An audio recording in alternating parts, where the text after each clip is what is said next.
Now to a brutal war of words between Lyon's Nemanja and Manchester United goalkeeper Andre Onana.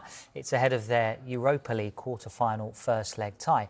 Now it started at Matic's news conference when the former United midfielder was asked to respond to Onana's suggestion that United were a better team.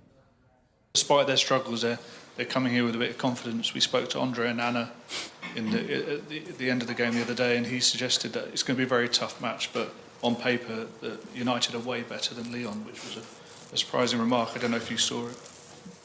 I don't know. To say that you need to have cover for something like that. Onana. I don't want. I respect everyone, but to say that, then you need to get the answer. If you are one of the worst goalkeepers in Man United history, you need to take care what you are talking. If David De Gea or Peter Schmeichel or Van der Sar say that, then I will question myself. But if you are one of the statistically the worst goalkeepers in Man United modern history, then he needs to show that before he says. So we will see. Onana has since responded, saying, "I would never be disrespectful to another club. We know that tomorrow will be a difficult game against a strong opponent. We focus on preparing a performance to make our fans proud. At least I've lifted trophies with the greatest club in the world. Some can't say the same." Onana's picture there is, of course, with the FA Cup from last season, his sole trophy with the club so far. At the pre-match news conference, Ruben Amorim came to the defence of his player. It's really hard. It's really hard to deal with that, and that is for sure. And again, if you look to all the quotes, you cannot see disrespect there. Just respect, but trying to give confidence and to show confidence in his team, especially in this year. So everybody can talk bad things about Manchester United. Sometimes our group, as a player, as a coach, as a staff, has to show some confidence in our team. So I think that's all. And again, I know really well Nemanja and how good guy he is. So he hears some things by half, not the whole story. So that for me is clear in this situation. We had a clear idea what happened during the game. Of course, you are going to be more detailed. You can use that to improve the team. I think sometimes you have one idea of the game, and then you go see the game one more time, two more times, and then you change your mind. I think in this game, what I thought in the end of the game was more or less what happened during the game.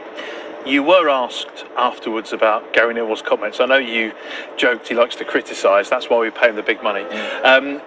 I think the context of one of his comments was, though, a wider comment about football and players becoming more robotic, being more almost like chained to a style, a system, a way of recycling the ball rather than taking individual risks.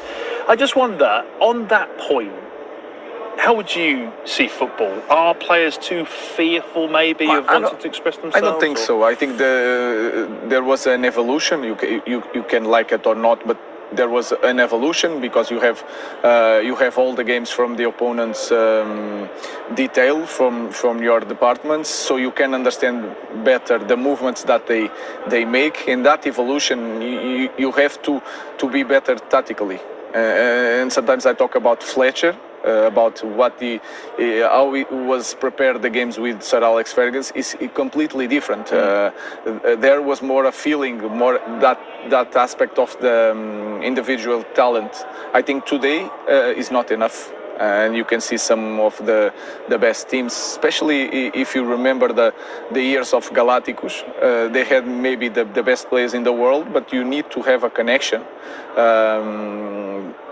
In this game, and I was joking about that part of being critical of Gary, they are seeing the games, and in our moment, with the season that we are doing, we have to accept it, and it's quite fair. And sometimes in the end of the game, you don't like it because you are trying really hard to change things, and they are talking about your players. It's something like as a father. But then one day later, you can understand. Yeah, it's fair, and I understand what he is saying. So I think nowadays the game is completely different, and you have to be so good in your base, and then that individual aspect and the freedom and the fluidity of the game is going to appear. But for that, I think we need time. In the closing stages of a game like the Manchester Derby, would you prefer to see your players playing to the way they've been coached in terms of shape, recycling the ball, or would you like to see a player take a risk, take a chance to try and win? How do you see it as a coach? You want both. We cannot win the games just like I said with the individual aspect and let the players do whatever they feel. I don't see the game like that. I see the game in a different way. And again, nowadays it's everything. They know everything about our players. The way Garnacho will use the right foot on the left side. Every detail the opponent knows. So we need to have an idea how to play as a team and then expect the individual part to help us. Because in the end, that is the crucial point to make a difference in the game. And I already spoke about that sometimes we lack that creativity in the last third, sometimes the quality. And when I talk about the quality, it's not just the individual quality, it's the understanding of the game in the final third. So I want to see both. Because I want to entertain people, but I also like to see my team defending like they defend in this game. The defensive line was really narrow together with the midfielder. That is something that we are thinking we are improving. It's something that people really don't care. They want to see different things, but for me it's important to win games. You've now been in charge for 30 matches. It's always difficult coming in to any club, any job, I think, mid-season. But you've been here for that period of time now. Do you feel you've got a grasp, an understanding of the level of the players here at Manchester United? Yes, not just my players, but also the league. And you can understand how to cope with the demands of playing middle of the week. And then you have Premier League. And it's funny that we are preparing Lyon. And then we have Newcastle, and sometimes you are managing in Portugal, and you know that your game for your league, you can cope with that, and then you will have a big game in Europe.